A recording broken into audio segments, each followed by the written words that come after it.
Some families simply seem to be cursed. Generation after generation, the very same misfortunes repeat themselves like an unbreakable charm.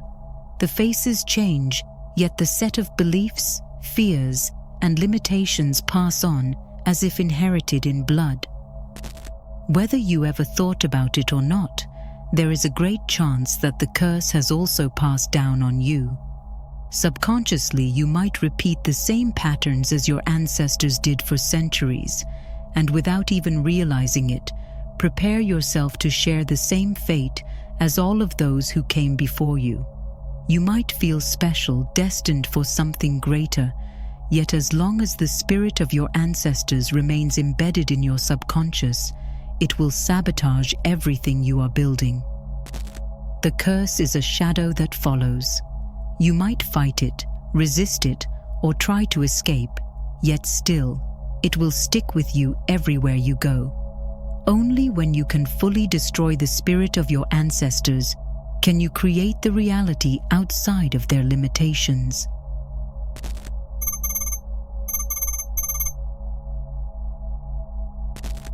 The curses that seem to persecute some families for generations are not a result of some intervention of divine forces that plotted to destroy a particular bloodline and cast a spell upon them. It's not the devil's work, it's not fate, it's not karma. The curse is self-imposed. The origin of all those misfortunes can be traced back to one single individual who essentially cursed himself, and then passed it down to their kids, who later passed it to theirs. Parents unconsciously instill in their children mental patterns taken from their parents. And so, if the pattern contains a curse, the cycle is likely to keep going for centuries. During the early stages of development, a child's brain is essentially like an open channel, hypersensitive to everything it's being exposed to. Every single belief, limitation, and fear projected by a parent imprints itself directly on the kid's subconscious.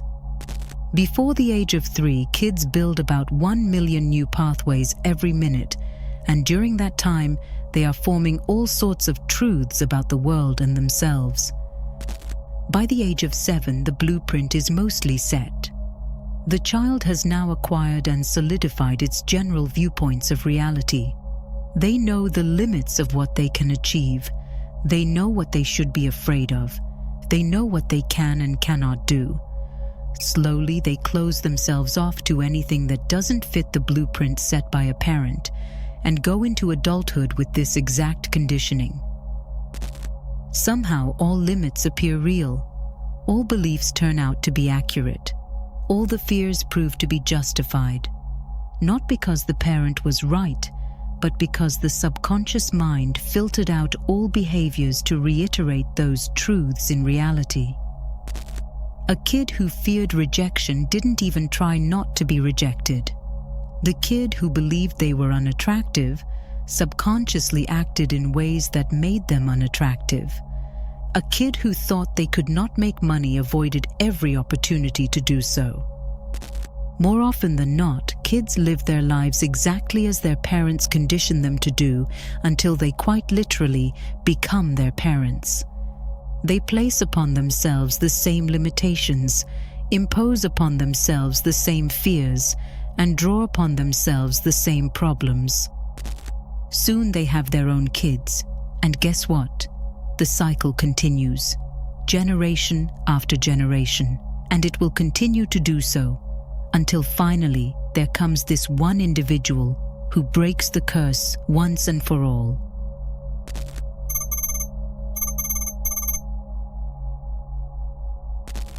The good news is that the curse is not permanent.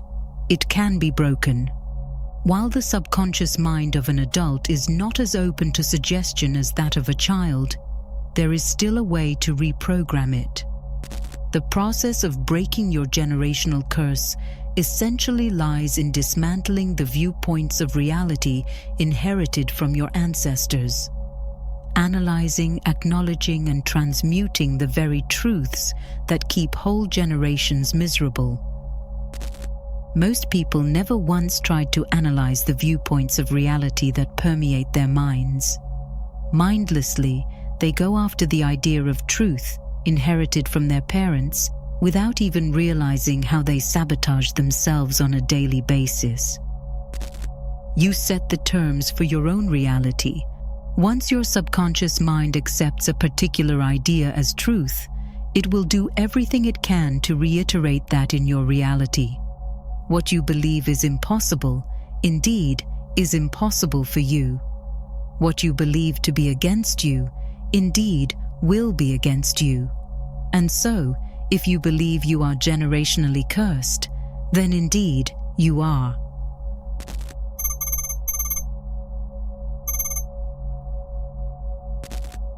If a particular idea of truth that you carry does not serve you, it's only out there to control you.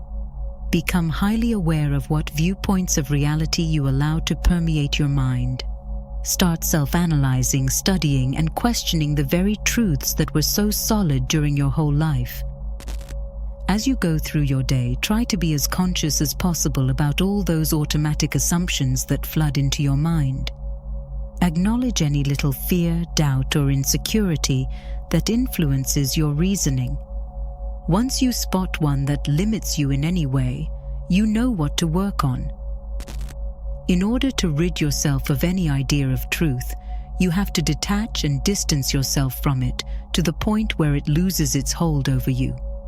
Realize none of those thoughts really arises from you, but from the unconscious patterns you have cultivated for years. Most of them are not even based on any real experience you have ever had, but on the conditioning inflicted by your environment. Learn to see through the illusions your mind offers you. Every time you acknowledge one, take a step back, dissociate yourself from it, and let it pass through. Once you stop perceiving them as absolute, you slowly loosen their hold over you. Every time they arise, you have to automatically imprint them as a trick of your old frequency.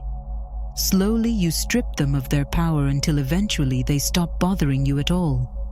Once you rid yourself of a weight from the past, you have a space to replace it with the foundation of the future, and there is only one way to do it.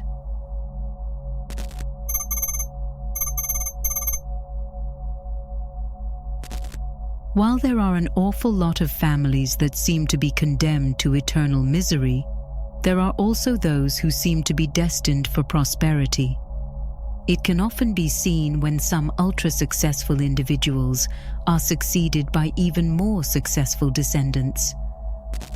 While most would attribute it to money, status, or connections, the truth is none of those physical matters is permanent and future-proof. One can very well inherit an enormous fortune and find themselves miserable soon thereafter. What most of the successful people really owe to their parents is their mindset. Having the possibility to enter the world without the burden of inherited limitations, but with boundless potential instead. Alexander the Great and his relationship with his mother is the greatest example of it. From the moment he was born, Olympias began instilling in her son the idea of him being the chosen one, a demigod above mere mortals, destined to reshape the world. And so young Alexander grew up believing he could achieve anything. As he became the king, his ambition knew no limits, and he went for it all. 10 years after taking the crown, he conquered most of the known world at that time, beginning the era of Greek domination that would last for centuries to come.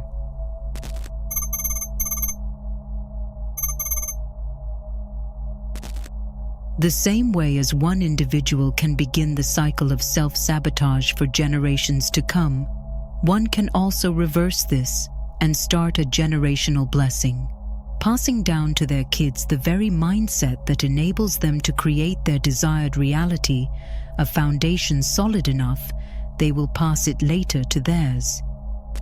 Yet, in order to be able to bless anyone, one has to bless themselves first, condition their subconscious to recalibrate its model of reality until it aligns entirely with their purpose, creating mental circumstances where every single viewpoint leads to one place, the desired reality.